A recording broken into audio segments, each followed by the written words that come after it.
Hi everyone, this is Miss Tev, recording from room 114. Welcome to our last screencast on imperialism, titled A War on Two Fronts. So this is part 4. So I'd like you guys to follow along with me and take notes. And I first want you to be able to explain why we have to fight a war on two fronts. So I have here pictured the slogan, Remember the Main. And so that should show you guys that we are ready to fight with Spain right in the North Atlantic, and we begin to blockade Cuba right with our fleet. But the other front is pictured here. Let me make it nice and big for you. So we also have a fleet, guys, heading from Hong Kong, right, to the Philippines. And you guys need to know the big picture is that the Philippines is a colony of the Spanish Empire, just like Cuba, but two different oceans, right? So Pacific versus Atlantic. So you guys need to know that we are trying to spread our Navy out, into two oceans. So on May 1st, 1898, Commodore George Dewey, pictured here, gets the orders to block the Spanish fleet in the Philippines from heading to Cuba. So I want to go back to the map and just show you, here's where he goes, right? And here's the naval blockade. We're trying to weaken Spain so ships can't get in and out. And so the reason why we have a fleet here is to make sure the ships from Spain here don't come all the way over to this side of the world to penetrate the U.S. naval blockade. Okay, so let's go. So yeah, guys, so Dewey, Commodore, he's the head of the Navy. That's a high title.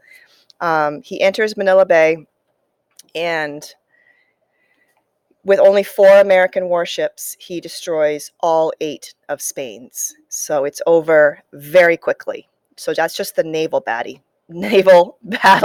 not land. So guys, McKinley as president gets the news, and he is taken by surprise. He's not ready to send troops, so he quickly has to gather 20,000 volunteers, and they're going to be sailing from San Francisco, right, to head over to the Philippines and to Cuba. So you guys need to know that here's a picture of just some of the terrain, just to kind of give you a heads up that our soldiers, both in Cuba and in the Philippines, will be fighting in the jungle, so very wet climate. All right, guys, I need you to know this man. Commodore Dewey, right, so the head of the Navy in Asia, contacts this man. He is a Filipino revolutionary leader who had led unsuccessful revolts against the Spanish. So, guys, he's very similar to Jose Marti, right, who had led the Cuban revolution, Cuba Libre. So, guys, Dewey, guys, contacts Emilio. Emilio kind of becomes our ally or our point person to try to also now have a ground assault, right? So on land, how does the U.S. defeat Spain on land? So Dewey, guys, leads another attack, and he coordinates it, guys, with Emilio. So Emilio goes to some of the other parts of the islands, and at that same time, guys, U.S. troops go for Manila. You guys should know that's the capital. And so this coordinated effort, guys, traps the Spanish and defeats them. So guys, let's now go to the Spanish. Remember, they're spread out too. They're in Cuba, and they're not equipped to fight. Disease and fighting against the rebels have really worn them out. And they also had old ships and poorly trained soldiers pictured here. Guys, there's also yellow fever, right? And so the climate of Cuba had proved a disaster for both Spanish and American troops. And here's just a portrayal in art of some of the awful symptoms of yellow fever.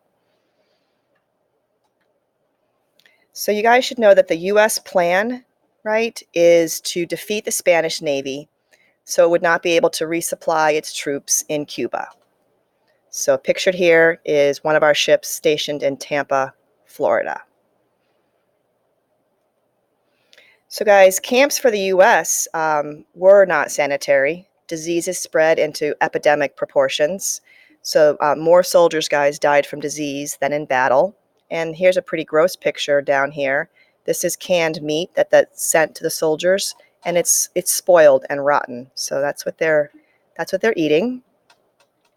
And so as you can see, like, resources for U.S. troops just not professional, not up to grade. However, they're still coming. So June 14th, guys, 17,000 troops landed east of Santiago, and one group is known as the Rough Riders. Second in command pictured is Teddy Roosevelt right here. It's eclectic, guys, meaning it's a unique and diverse group of cowboys, miners, and Native Americans. I want you guys to see the next thing, that the Spanish guys in Cuba, their fleet is protected right here, right by the harbor. So by just the land and the narrow passage of that inlet. So our plan is to drive out the Spanish from the harbor, where over here, guys, our warships are waiting to trap them. So here we go. Teddy's Rough Riders. So July 1st, guys, American troops attack a village known as El Caney. It's northeast of Santiago, while another force attacked San Juan Hill, which is pictured here. They're able to be led by Teddy Roosevelt, and they're using trenches, and they're able to see because they have good strategic location, and they cause the Spanish guys to panic. They sacrifice many men, but the Spanish guys evacuate, and then our ships, right, are waiting, and they sink every single one of the Spanish vessels. So kind of land and sea coordinated. So 2 weeks later, Spain surrenders, and the U.S. occupies both Cuba, Puerto Rico, and eventually Guam. Remember, those did belong to the Spanish Empire, and now Spain has lost them. Eventually, guys, we'll talk about this peace treaty that leads to the annexation of Puerto Rico and Guam. And what about Cuba? Remember, we promised Cuba their independence. So pictured here is just the painting of Spain surrendering. So my question is, what about the Philippines? Because remember, guys, the Philippines was also a colony that belonged to Spain, and now it's up for grabs. So the question is, should the U.S. become just like Spain, or let the Filipinos rule themselves? So here's a picture of modern day Philippines, and you guys can see the pros right away. So pros and cons, guys, is another military base. It's also just good for economics. It's a place to rest on the way to China. It's also a new market for our goods. And there is also the humanitarian belief, the Anglo-Saxonism and social Darwinism. So I have a quote to show that. On the con side, guys, industrialists like Andrew Carnegie argue that the cost of an empire far outweighed economic benefits. People who were pro-union, right, pro-American worker, worried that cheap Filipino labor would hurt American wages. And even progressive reformers like Jane Addams argued that it violated American principles of liberty. Here is Anglo-Saxonism. He says, surely this war has not been a grab for empire, but a heroic effort to free the oppressed and to teach millions of ignorant, debased human beings, thus freed, how to live. So that's the justification for the U.S. to begin annexing or adding the Philippines. Here's a cartoon which I want you guys to really look at, and look at who is leading the way up the mountain to civilization and who is on their backs. So we'll talk about that. So guys, the decision ultimately is to annex the Philippines. McKinley says we could not leave them to themselves.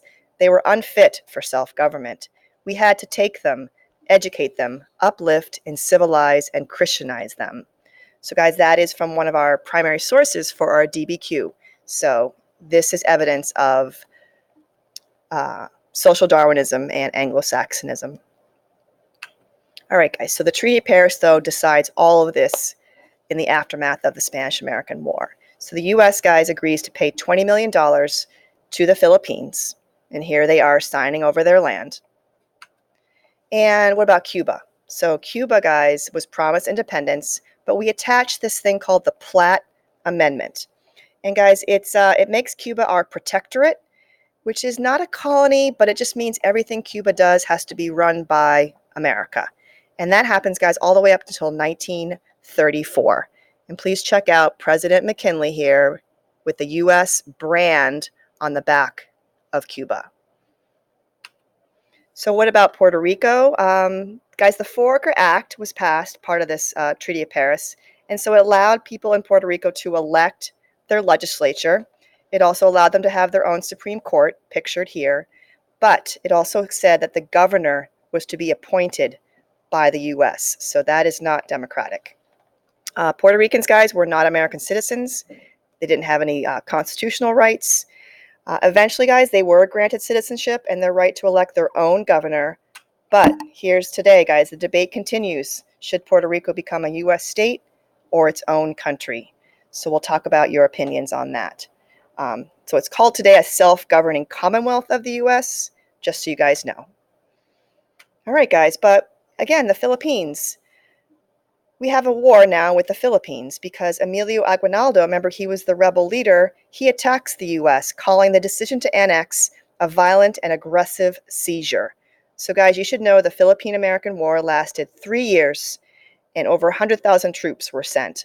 And again, more died from disease on both sides. You guys need to know that the U.S. used brutal tactics that we had condemned from Spain. So the U.S. guys separated rebels, pictured here, from villagers in these reconcentration camps. Many died, guys, from disease and starvation. So here he comes. Before he's president, he is appointed governor of the Philippines. And so to calm hostilities, he reforms things like education, transportation.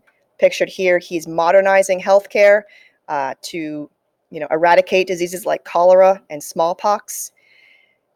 All right, guys, not until, July 4th. So 3 years later, guys, the war is over. Emilio, the leader, is captured, and his guerrillas or his rebels they surrender. And so you guys need to see that the U.S. Eventually allows Filipinos to have a greater role in their government, but again, they make the Filipinos wait. Not until 1946 is independence granted to the Philippines. This is Miss Tev signing off. I hope you guys have a great day.